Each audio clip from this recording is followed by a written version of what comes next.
All right, good afternoon and welcome everybody to our class for today, which is a produce spotlight class. My name is Charlotte Shine. I'm one of the Giant Company dietitians. Appreciate everybody taking the time to join me for class today, where we are going to discuss all about tomatoes.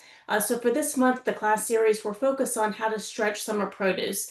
And I don't know about all of you, but I definitely know for me, I have seen a ton of tomatoes, which is super exciting. It's one of the reasons I absolutely love summer because of the tomatoes, and of course they taste super delicious. So we're going to be discussing all about tomatoes today.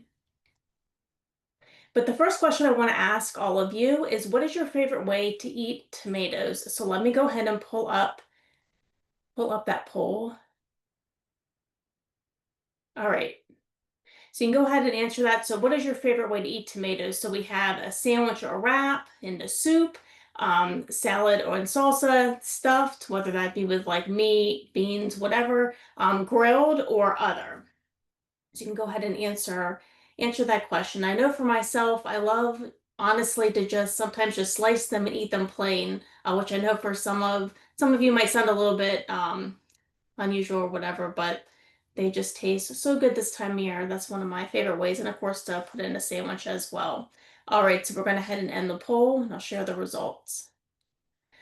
So it looks like a lot of you love it in a sandwich or wrap. Some like soup, and then salad and salsa, which is pretty popular, especially this time of year. Some grilled, and what I love about grilled too is it really brings out kind of that sweetness of the tomatoes. And then a couple of you, some other way to eat tomatoes. So I'm excited that all of you do eat tomatoes and are enjoying them. All right, so thanks everybody for answering that. All right. So let's do some true or false with tomatoes. So let me once again get this true or false up. All right, so the first one, tomatoes come in a variety of colors like red, orange, green, and purple. So true or false? And probably my tomatoes on my cutting board are giving it away, the answer. All right, so we'll end the poll. So it looks like a lot of you already got this. I didn't fool anybody, but this is definitely true. Tomatoes come in a variety of colors, which honestly, for the summertime, if you're making a salad, or doing whatever type of recipe, it makes it super colorful and very pretty, which is nice. All right, let's go to the next one. All right, next one. Research has shown that plant compounds like lycopene, even beta carotene, in tomatoes are heart protective. Oops, let me do the poll. Sorry about that. There we go. All right, so again, research has shown that the plant compounds in tomatoes are heart protective.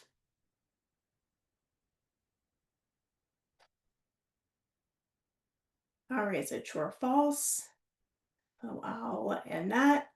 Didn't fool anybody with this one. And of course, this is true. There's a lot of different plant compounds like antioxidants, and especially with lycopene, which we'll be discussing in a little bit, that are heart protective in many different ways. Alrighty, and last one. So true or false, tomatoes are 60% water. So let me pull up this last poll. All right, so tomatoes are 60% water, which we know that produce, especially with fruit and vegetables, they do contain water, which is really important for hydration, especially this time of year. All right. So for this one, it's a little bit more competitive with the true and false. So meaning how everybody's answering. So let me end the poll and I'll share the results. So not quite half and half, but a lot of you said true but still said false. So let's see what the answer is. So this is false, and this is because tomatoes are 95% water. So if you are looking to stay hydrated, especially in the heat, tomatoes are a wonderful way to do that. So 95% water, one of the higher water content produce items. So thanks everybody for answering those fun true or false questions.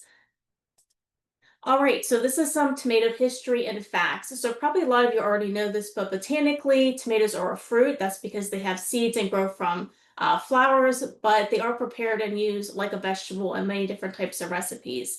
They are native to South America, and there's different types of varieties by shape and size, which of course, if you're in the grocery store, you will probably have already seen all of these, but these are a couple I wanted to mention. So we have our cherry ones. So they're small, round, very sweet. I love them pretty much all throughout the year, even when tomatoes are not so much in season because they are very sweet. But they're perfect for snacking and salads. We have grape ones, which we'll be using in our recipe today, but they're more oval shaped. They're a little bit less sweet than cherry, but or let's just say ideal for roasting. That's because it really brings out the sweetness in them. We have aroma and plum. These are more elongated, have lower moisture, but they're really good for sauces and pastes. We have our beefsteak tomatoes we have right here. So they're large, juicy, and often used as slices in sandwiches or burgers, which I'm sure a lot of you are grilling out for the summer and are using them on burgers. And then we have our heirlooms. So they can come in a variety of different shapes, very unique colors, and then have their own type of flavor. But also by color, there's different kind of nutritional benefits by color. But for the most part, they all have similar nutritional benefits. But red is definitely going to be higher in lycopene. Orange and yellow is going to have a little bit more of our beta carotene, which is really important for our eye health. There are green varieties, and they're ripe. So when they are ripe, they are or do stay green. Then you also, and they're a little bit more tangy. And then you have your purple brown black, which contain anthocyanins, which of course have many different types of health benefits. So just going over a little bit of the varieties and different colors about on tomatoes. I'm sure a lot of you have seen these in stores. So you can see here on my cutting board, we have our red, and these are great. We have red. This is kind of like a purple red, and a sort of yellow one. Then we have yellow, and then more orange. So again, when you're making recipes, you can really make it look pretty with the tomatoes because of the different colors. So this is the PA preferred calendar. For those of you who do live in Pennsylvania or don't, or kind of the surrounding states, this is pretty similar chart. But if you look on the right hand side with tomatoes, you can see that they are definitely in peak with those little sun icons. So July, August, September, perfect time to use tomatoes because they are in season and taste super delicious. But I always like this produce calendar chart so you can see when stuff is in season. But again, tomatoes, July, August, September, definitely a wonderful time to include them into your meals. So this is some tomato nutrition facts. So for about one small tomato, so you can obviously they're lower in calories, so 18 calories for one small tomato. Very good source of vitamin C, so we know that that's beneficial for our immune system. With hydration, we had talked about 95% water content, so you don't always just have to drink water all the time to stay hydrated. You can also consume different types of high water content foods like produce, like tomatoes. They are rich in antioxidants like lycopene. So lycopene contributes to that vibrant red color, which is very beneficial for heart health. And the highest concentration of lycopene is usually found in the skin. And also the more red that a tomato is, the higher amount of lycopene that it's going to have. And what's even more interesting is a lot of different types of tomato products, whether that be tomato paste, tomato sauce, it's going to have even higher concentrations of the lycopene. And clinical studies of tomato products indicate that there are a lot of benefits against inflammation, which we know that inflammation can lead to a lot of different types of chronic disease. But also to keep in mind with tomato products, always think about, the sodium and added sugar content to it. But there's a variety of different products that are lower in sodium, don't have as much added sugar in it. But I thought that was always kind of interesting. So your tomato products, like tomato paste, sauce, are going to have higher amounts or concentration of the lycopene. That's something to keep in mind. All right, so how to choose a tomato in store or wherever you may be.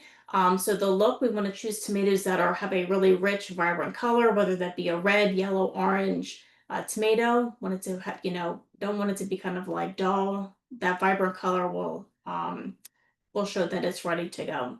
Also with smell, a ripe tomato kind of has a sweet and earthy smell. If it doesn't have any smell at all, usually that means that it's not ripe. It definitely needs some time to ripen up. The texture, we want tomatoes to be firm, but also to kind of slightly give when squeezed. If it's too firm, it's usually underripe, but then if it's too soft, it's overripe. And I have to say, I definitely don't ever like kind of like an overripe tomato. It's usually just has like just an interesting texture, and just kind of like a mushy texture that you don't always want. So we want them to be firm, but also kind of slightly give when squeezed. The skin, of course, we want to be smooth with no wrinkles, cracks, or blemishes. And because it is 95% water, it should feel heavy. Like this one right here, definitely feel heavy for its size. If it does not feel heavy for its size, it might be dried out, or you just, you don't want to choose it for whatever that you're making it with. So when you're in store, definitely look or keep in mind these tips. And for cleaning and storage, we do not want to wash before cleaning. Something to keep in mind that moisture definitely speeds up spoilage. So only wash and rinse under cool water before you're about to eat it. And you can use your fingers. If there are any dirt on it, you can kind of use your fingers to get the dirt off. And in terms of storage, we want to store whole ripe tomatoes at room temperature out of direct sunlight on the counter. If they're underripe, you can leave them on the counter to ripen up, or you can place them in a paper bag. If they're overripe, definitely place them in the refrigerator, so it can kind of, it doesn't continue to overripe or to ripen up. If for cut tomatoes, especially with food safety, because when you cut a tomato, it has a lot of moisture content. So if you're just storing a cut tomato on the countertop, it might lead to a bacterial growth and it might be a food safety concern. So if you have cut tomatoes, definitely store in an airtight container and use within about 2 or 3 days. Usually after that, it could kind of get, a little bit mushy. You also, this time of year, you can freeze tomatoes, but normally with tomatoes, after you freeze them and you thaw them, usually the recipes that they're good for are soup, sauces, and stews, because when you thaw it, the texture will definitely soften and it won't be like a crunchy type of tomato. So for cleaning and storage, definitely keep this in mind for tomatoes. So these are some tomato products at Giant Martin's. So of course we have our pico de gallo, which is perfect this time of year, whether you're eating it with a tortilla chip, you can put it on a burger, on top of tacos. That's always a really good one. We have the not canned version, but like the container version of salsa. We also have diced tomatoes. We have the no salt added version. We have some cherry tomatoes, which are, of course, one of my favorites. Tomato sauce with no salt added. So we talked about tomato sauce being a higher concentration of lycopene, which is very heart protective. You can also, if you're looking for a different flavor, you can do a sun-dried tomato. Those taste really good on top of, you can do like a hummus pizza and put the sun-dried tomatoes on top, or a salad is good too. And if you're looking to kind of drink maybe some type of tomato juice, we have 100% vegetable juice. That's a lower sodium option. So these are all great products to look for in store next time you're there for tomatoes. So how to use tomatoes, these are just different ways on how to use them, because I think a lot of times we can get stuck in a rut and need some inspiration. So for fresh and simple, you can use them on slices on top of a BLT, on turkey wraps or veggie sandwiches. This is a great time to make your own salsa. Of course, you can purchase some in store, but definitely tastes really, really fresh this time of year. Or you can make a bruschetta, but with salsas, onions are great pairing, cilantro and lime. A Capri salad, you can layer some fresh mozzarella, fresh basil, drizzle a balsamic glaze, which tastes really good, especially really good as an appetizer if you want to be having like a pool party or whatever and you want to serve that by the pool. Just a nice flavor combination. You can, of course, take out the center of a tomato and stuff it with whatever that you would like grains, quinoa, brown rice, some herbs like parsley, rosemary, or and meat. So I'll be showing you a recipe for a stuffed recipe. For kebabs, you can do it on a skewer. You can do a Mediterranean style with some cucumber, feta cheese cubes, and olives. You can roast them, which again brings out that sweetness. You can roast it with a little bit of olive oil, garlic, and herbs for a sweet flavor. You can put it, you can make your own pasta sauce, pasta or pizza sauce. For beverages, we have tomato juice. I love, you'd like the Bloody Mary, that, or you can do a tomato carrot juice. So you can see I'm going on and on. There's a lot of different ways to use tomatoes, but in terms of soup, you could do a cold gazpacho soup, a tomato soup or minestrone, and then pizza. I mentioned about a hummus pizza, which is a very quick way for a meal, but you can do pizza crust, some hummus, whatever flavor that you would like, some cucumbers, arugula for a little bit of a pepper kind of taste, some feta cheese and red pepper flakes if you want more of a spicy kind of kick to it. So you can see here a lot of different ways to use tomatoes, which makes it super exciting when they're in season, and they taste really good.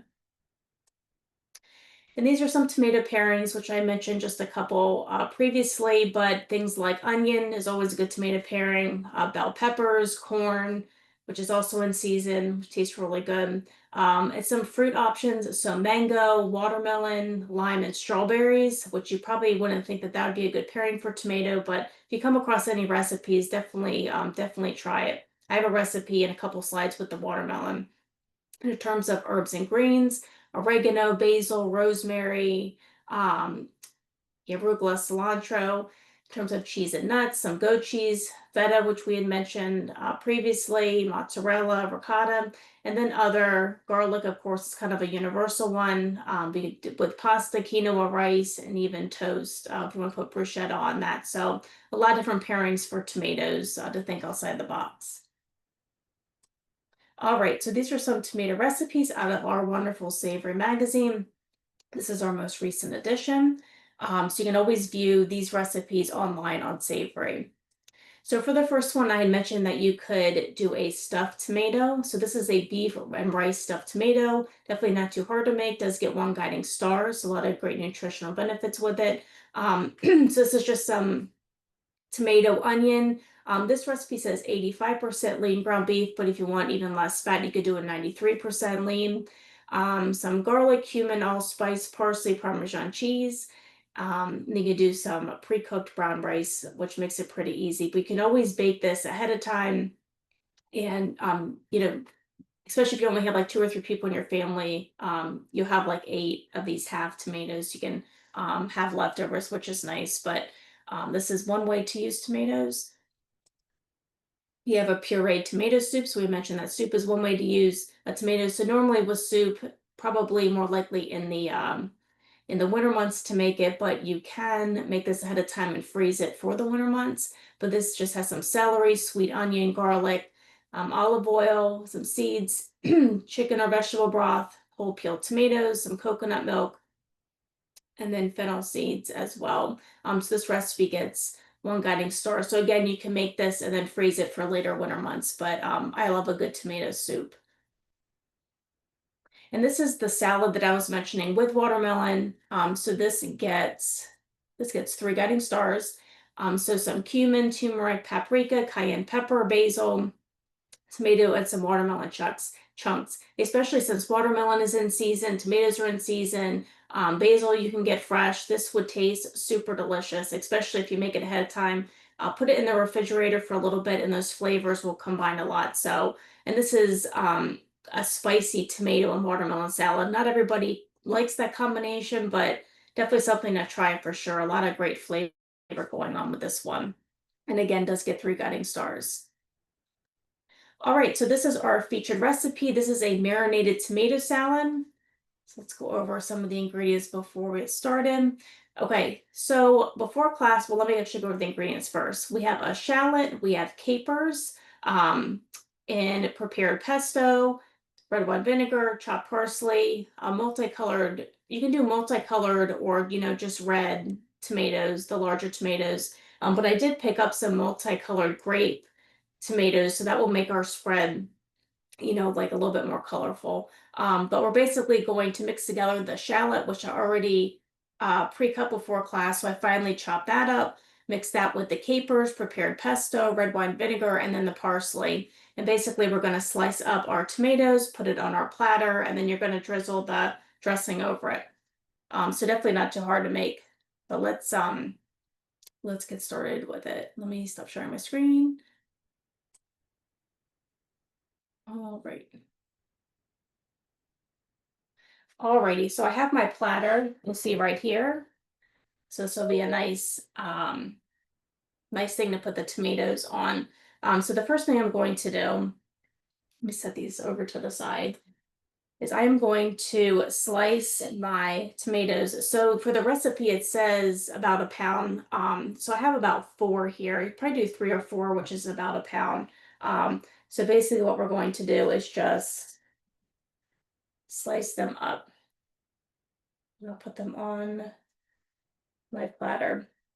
So I'm probably doing like a 1/2 of an inch thick for my tomatoes. Let me just get off this end. All right, so you can see here. So right here, kind of, you can see the thickness of it. So I'm just going to put this, move this. Well, let me slice these and then I'll pull the platter over.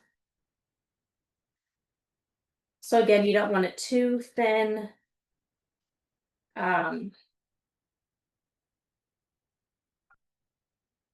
Just about a half of an inch. I should put this to the side. So I'm just going to put this on my platter and then I'll arrange it. And then before class, I already have my multicolored grape tomatoes, but that will bring really nice color to the platter. All right. So I'll do one more. Just taking off the end and doing slices.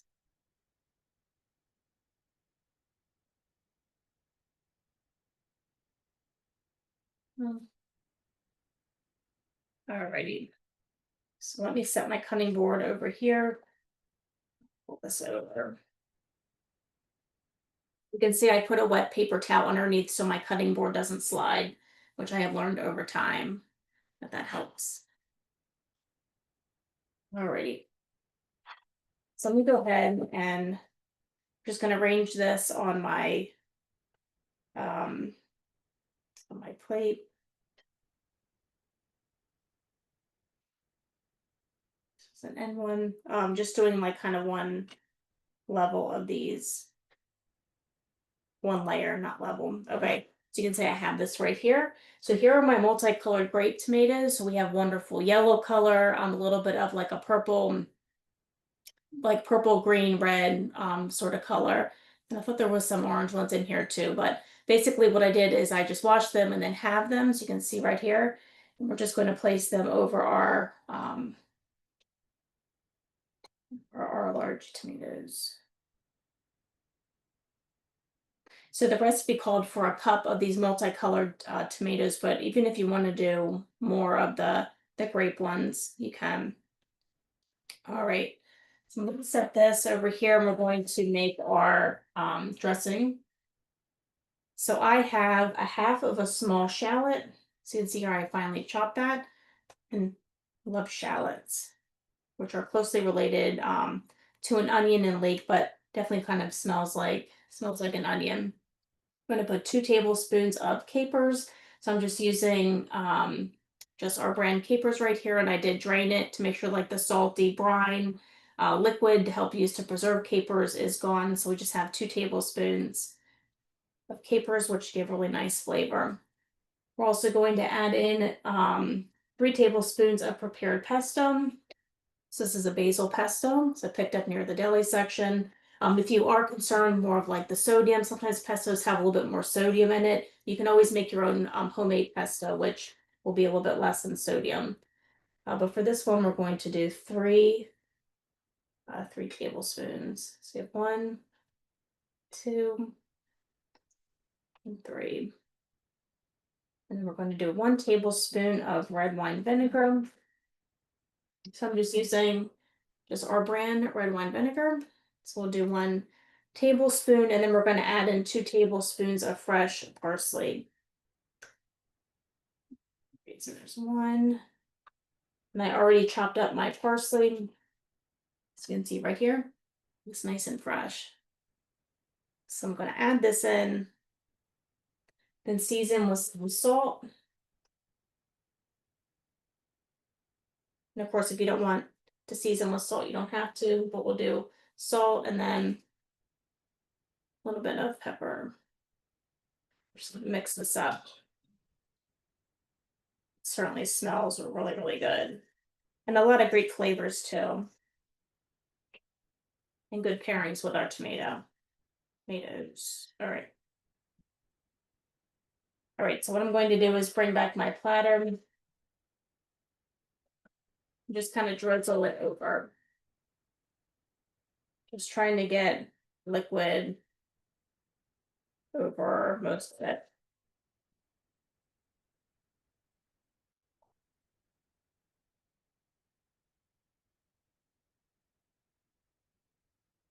You kind of spread it out just to make sure different tomatoes get some of that dressing on. But basically, once you do this, you're going to cover it in plastic wrap and just let it sit for 15 minutes because that will just help everything soak in and help the flavors to combine as well. I think if you were to put plastic wrap on this and put it in the refrigerator, um, like overnight or whatever, I think the texture of the tomatoes might be, um, I don't know, not as nice than when you make it just like when, not as nice when it's fresh like this. But you could certainly try it in the refrigerator to see if how it works. But before what the recipe says, you just want to put plastic wrap on this for 15 minutes and then just let those flavors combine and then you can serve it. All right.